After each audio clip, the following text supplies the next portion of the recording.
Hello friends, आज 9th के अर्थशास्त्र का कोर्स समाप्त हो जाने के बाद मैं उसका कुछ निचोड़ निकाल कर लाया हूँ जो 9th के साथ साथ प्रतियोगी परीक्षाओं के विद्यार्थियों के लिए भी बहुत महत्वपूर्ण है। उसमें ऐसे कुछ प्रश्न हैं जो हमेशा प्रतियोगी परीक्षाओं में पूछे जाते हैं। तो जिन्होंने ये सारा वीडियो देखा है या जो प्रतियोगी परीक्षा का तैयारी करते हैं वो लोग मेरे सवाल पूछने के बाद इसका जवाब दें, साथ साथ मैं भी जवाब दूंगा। अगर मेरा जवाब आपके जवाब से समान होता है तो आपका अच्छा तैयारी है, अगर नहीं तो आप 9th क्लास के सारे इकोनॉमिक्स के वीडियो को फिर से देखिए और जिसको विस्तार से इस सब सवालों का जवाब दिया गया है। तो मैं सवाल पूछना शुरू करता हूँ। पहला सवाल है, बिहार के आजीविका का मुख्य स्रोत क्या है? बिहार के आजीविका का मुख्य स्रोत है कृषि। दूसरा सवाल है, उत्पादन के प्रमुख साधन कितने हैं? उत्पादन के प्रमुख साधन हैं 5: भूमि, श्रम, पूंजी, संगठन और साहस। तीसरा सवाल है, उत्पादन का क्या अर्थ है? उत्पादन का अर्थ है उपयोगिता का सृजन।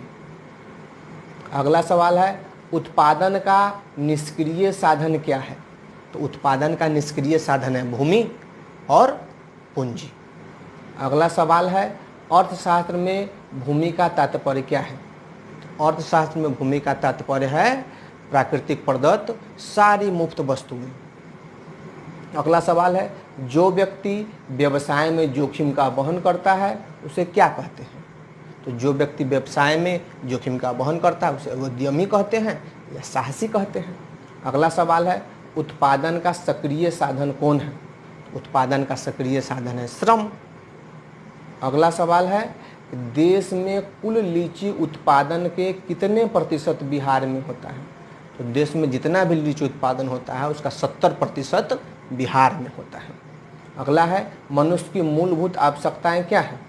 तो मनुष्य की मूलभूत आवश्यकताएं हैं रोटी, कपड़ा, मकान और 2 और चीज़ जोड़ दिया गया है, शिक्षा और स्वास्थ्य। अगला सवाल है कि जनगणना 2011 के अनुसार भारत की साक्षरता दर क्या है?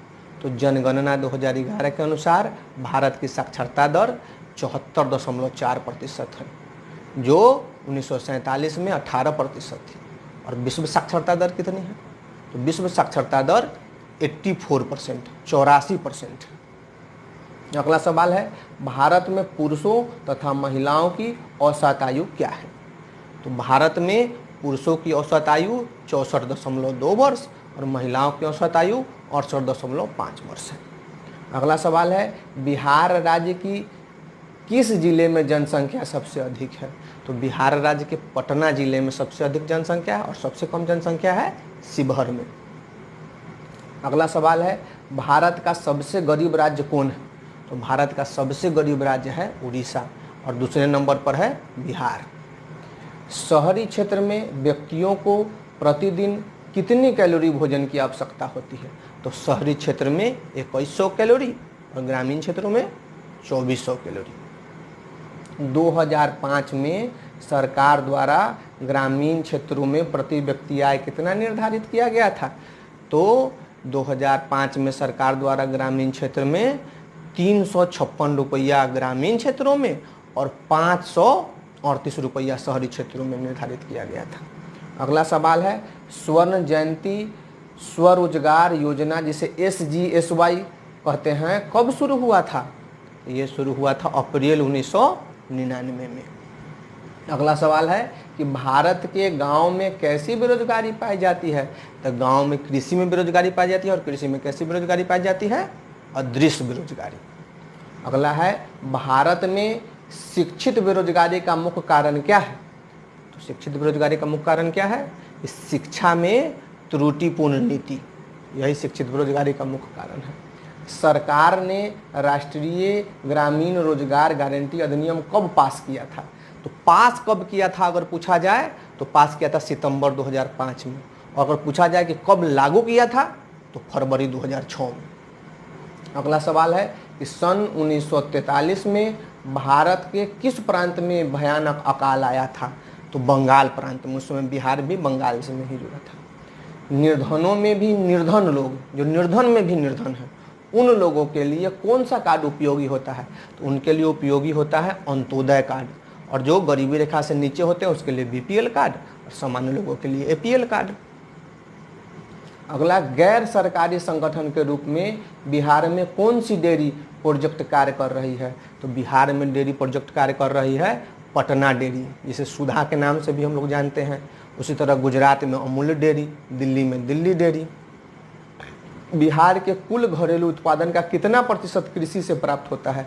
तो कुल घरेलू उत्पादन का कृषि से प्राप्त होता है 40%। अगला सवाल है, बिहार की सबसे प्रमुख खाद्य फसल कौन सी है? तो हमारी सबसे प्रमुख खाद्य फसल है धान। राष्ट्रीय श्रम आयोग के अनुसार कृषि मजदूर कितने प्रकार के होते हैं? तो श्रम आयोग के अनुसार कृषि मजदूर 2 प्रकार के होते हैं, एक भूमिहीन कृषि मजदूर और दूसरे छोटे किसान। बिहार के संपूर्ण जनसंख्या में कृषक श्रमिकों का अनुपात कितना है? बिहार के संपूर्ण जनसंख्या का 48% कृषि श्रमिक है। काम के बदले अनाज की राष्ट्रीय योजना कब शुरू हुई थी? तो काम के बदले अनाज की राष्ट्रीय योजना शुरू हुई थी नवंबर 2004 में।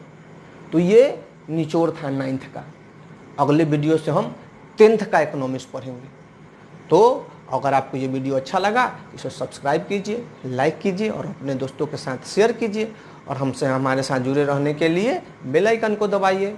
तब तक के लिए बहुत बहुत धन्यवाद।